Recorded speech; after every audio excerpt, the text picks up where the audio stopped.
তৃতীয় প্রশ্ন করা হয়, এই যে ব্যক্তিটা দেখা যাইতেছে, আল্লাহ রসুলের আকৃতি দেখা জিজ্ঞাসা করা হয় এই ব্যক্তিটাকে। যদি নেককার পরহেজগার হয়, জবাব দেয় হুয়া মুহাম্মাদুর রাসূলুল্লাহ, ইনি মুহাম্মাদুর রাসূলুল্লাহ, আমরা তার প্রতি ঈমান আনছি, তার নবী মানছি। আসমান থেকে ঘোষণা করা হয় আন সাদাকা আবদি, আমার বান্দা সত্য বলেছে, জান্নাত থেকে তার জন্য বিছানার ব্যবস্থা করে দাও, বলেন সুবহানাল্লাহ। জান্নাত থেকে তার পোশাকের ব্যবস্থা করে দাও, জান্নাতের সাথে তার কবরের একটা সংযোগ কায়েম করে দাও, বলেন সুবহানাল্লাহ। আর বান্দা যদি বদকার হয়, গুনাহগার হয়, তাকেও প্রশ্ন করা হয়। আর প্রশ্ন করার পরে যখন জিজ্ঞাসা করা হয় মার রব্বুকা, সে বলে লা আদরি লা আদরি। আবার জিজ্ঞাসা করা হয় অমা দীনুকা, সে বলে হায় হায় লা আদরি লা আদরি। আবার জিজ্ঞাসা করা হয় ওমান হাদার রাজুল বুইসা ইলাইকুম, তখনও সে বলে হায় হায় লা আদরি। এমন পরে একবার বলে মানুষ জানি কি বলতো, মানুষ এই ব্যক্তির ব্যাপারে জানি কি বলতো, আমিও সেটাই বলতাম। কৌশলী একটা জবাব। এই জবাব শোনার পরে আসমান থেকে আল্লাহ ঘোষণা দেয় আন কাযাবা আবদি, আমার বান্দা মিথ্যা বলতেছে, আমার এই বান্দার জন্য জাহান্নামের বিছানা তার কবরে বিছায়া দাও, বলেন না নাউজুবিল্লাহ।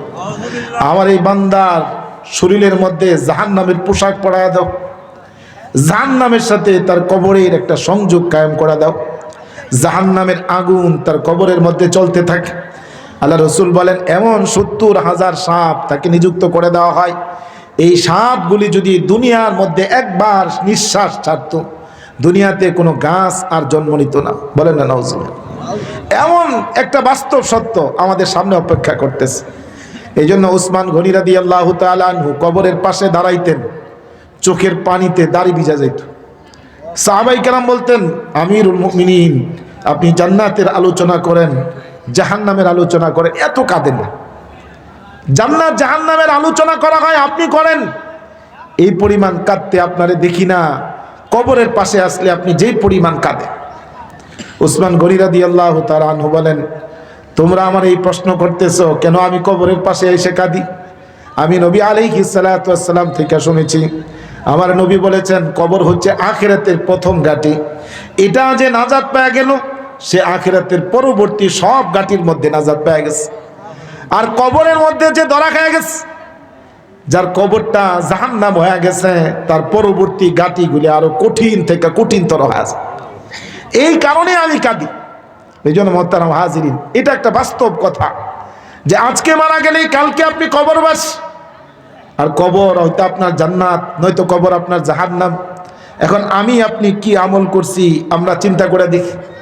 কবরের আযাব থেকে কবরের আযাব থেকে মাপ পাওয়ার জন্য, কবরের আযাব এমন একটা আযাব, আম্মা জান আয়েশা রাদিয়াল্লাহু তাআলা আনহা বলেন আল্লাহ রাসূল সর্বাবস্থায় আল্লাহর কাছে দোয়া করতেন, যখনই মুনাজাত করতেন আল্লাহুম্মা ইন্নী আউযু বিকা মিন ফিতনাতিল কবর, আল্লাহ কবরের আযাব থেকে আপনার কাছে আশ্রয় চাই। স্বয়ং রাসূল সাল্লাল্লাহু আলাইহি ওয়াসাল্লাম আল্লাহ যার ব্যাপারে বলছেন পয়গম্বর আপনার আগে পিছে সব গুনাহ মাফ করে দিলাম।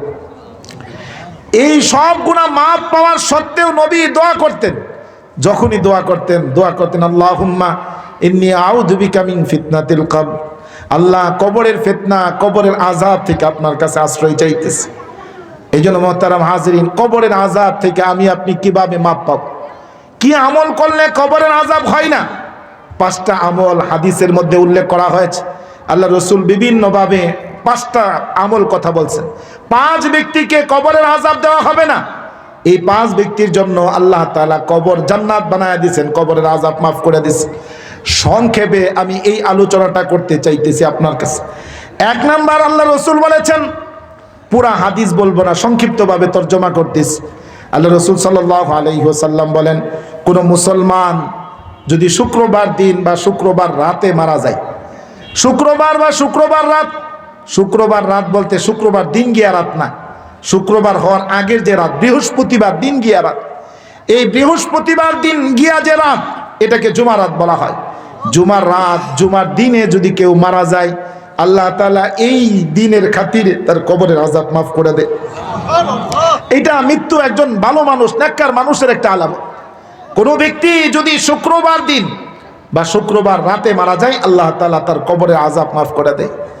2 নাম্বার ব্যক্তি, সংক্ষেপে বলতেছি হুজুর আজ করবেন, কোনো ব্যক্তি যদি প্রতিদিন রাত্রে সূরা মুলক তেলাওয়াত করে, সূরা মুলক 29 নম্বর পাড়ায়, তাবারাকাল্লাযী বিয়াদিহিল মুলক, এই সূরাটা যদি কোনো ব্যক্তি প্রতিদিন তেলাওয়াত করে, আল্লাহ তাআলা ওই ব্যক্তিকেও কবরের আযাব থেকে মাফ করবেন। এক হাদিসের মধ্যে আছে, এক সাহাবী সফরের মধ্যে একবার না যাই না একটা কবরস্থানের উপর জায়নামাজ বিছায়া ফেলেছে। তারা জানতো না যে এখানে কোনো কবর আছে, বিশ্রামের জন্য সামানা বিছাইছে, শুইছেন। তো এই সময় সাহাবী শুনতে পায় কবরের ভিতর সূরা মুলক তেলাওয়াত হইতেছে। তা আল্লাহ রাসূলকে এই সাহাবী গিয়া বলছেন, ইয়া রাসূলুল্লাহ, আমার জানা ছিল না এইখানে কবর আছে, আমি তো সামানা বিছায়া ফেলাইছি। সামানা বিছানোর পরে শুনি কবর থেকে আওয়াজ আসতেছে সূরা মুলকে। আল্লাহ রাসূল বললেন, এই সূরা মুলক এটা মানিয়া, এই সূরা মুলক হচ্ছে রক্ষাকারী, নাজাত দানকারী। কেউ যদি সূরা মুলক তেলাওয়াত করে, আল্লাহ তাআলা তার কবরে আযাব মাফ করে দেয়। 3 নাম্বার ব্যক্তি, কোন ব্যক্তি যদি মুসলমান রাজ্যের সীমানা পাহারা দেয়, মুসলিম রাজ্যের সীমানা পাহারা যদি কেউ দেয়, আল্লাহ তাআলা এই খাতিরেও তার কবরের আযাব মাফ করে দেয়। 4 নাম্বার ব্যক্তি, কেউ যদি আল্লাহর রাস্তায় শহীদ হয়, দ্বীনের জন্য শহীদ হয়, কোন জালেমের অত্যাচারে, জালেমের নির্যাতনে সে শাহাদাত বরণ করে, ওই ব্যক্তিকেও আল্লাহ তাআলা কবরে আযাব দেয় না। 5 নাম্বার হচ্ছে, কোনো ব্যক্তি যদি পেটের পীড়ায় মারা যায়, পেটে আলসার হয়েছে, পেটে ডায়রিয়া, কলেরা হওয়ার পরে মারা গেছে, অনেক দিন কষ্ট করেছেন, কারণ এটাও শহীদের একটা মর্যাদা। পেটের পীড়ায় যদি কেউ মারা যায়, আল্লাহ তাআলা তাকেও কবরে আযাব থেকে মাফ করে দেয়। তো এই যে বিষয়গুলি, আল্লাহর রাস্তায় শহীদ হওয়া এটা অনেক কঠিন কাজ, এটা অনেক কঠিন কাজ। পেটের পীড়ায় আপনি মারা যাবেন, এটা তো আপনার ইচ্ছাই না, কিন্তু যেই কাজটা আমরা করতে পারি সেটা হচ্ছে ওই যে শুক্রবার দিন বা শুক্রবার রাত্রে মৃত্যুবরণ করা, এর জন্য বেশি পরিমাণে নেক আমল করা। যারা বেশি পরিমাণে নেক আমল করে, আল্লাহ তাআলা তাদের এই ব্যবস্থা করে। আরেকটা আমল যেটা আমাদের আয়াতের মধ্যে আছে, সূরা মুলক প্রতি রাত্রে তেলাওয়াত করা। আমরা যারা সূরা কোরআন শরীফ পড়া শিখছি বা শিখি নাই, এই সূরাটা পড়া শিখা নেব। এই সূরাটা যদি নিয়মিত আমরা আমল করি, আল্লাহ রাসূল বলতেছেন এই সূরা আপনার কবর আযাব থেকে আপনাকে রক্ষা করবে। এই জন্য মুহতারাম হাজিরিন, কবর এক চরম সত্য জিনিস, যেটা আমার সামনেই উপস্থিত। সারা বাংলায় আলোড়ন সৃষ্টিকারী মুফতি হাম্মাদ হাসান একাডেমি কর্তৃক পরিচালিত কোর্স সমূহ: বিশুদ্ধ বাংলা উচ্চারণ, বক্তৃতা, আবৃত্তি ও উপস্থাপনা কোর্স, ভূমি জরিপ ও ডিজিটাল সার্ভে প্রশিক্ষণ, আরবি মিডিয়ামের মাধ্যমে অল্প সময়ে আরবি ভাষা শিখতে এসো আরবি শিখি কোর্স। বিশুদ্ধ বাংলা উচ্চারণ, বক্তৃতা, আবৃত্তি ও উপস্থাপনা কোর্সটি আপনার জন্য।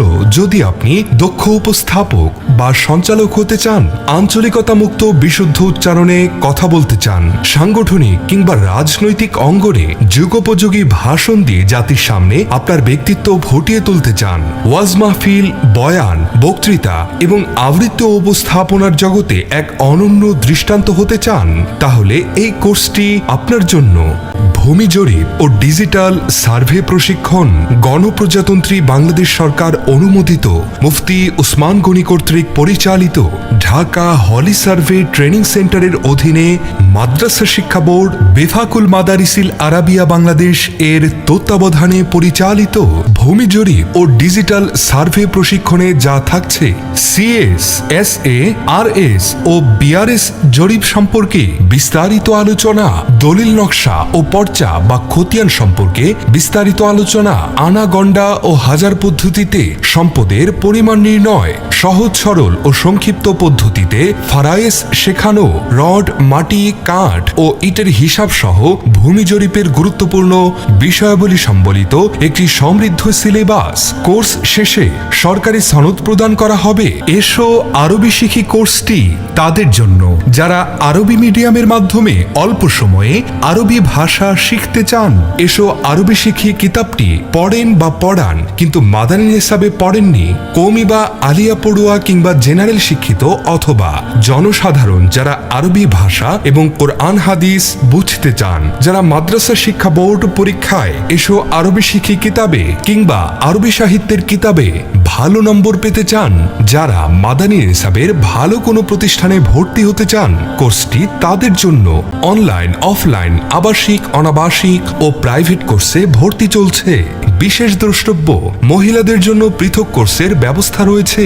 কোনো প্রতিষ্ঠানে কোর্স করানোর প্রয়োজন হলেও যোগাযোগ করতে পারেন। আমাদের প্রশিক্ষণের স্থান মিফতাহুত তাকওয়া মহিলা মাদ্রাসা, পোড়াবাড়ি রোড, বাগানবাড়ি কমিউনিটি সেন্টার সংলগ্ন, ত্রিশাল পৌরসভা, ময়মনসিংহ। ভর্তি ও কোর্স সম্পর্কে বিস্তারিত জানতে যোগাযোগ করুন 01704 084400।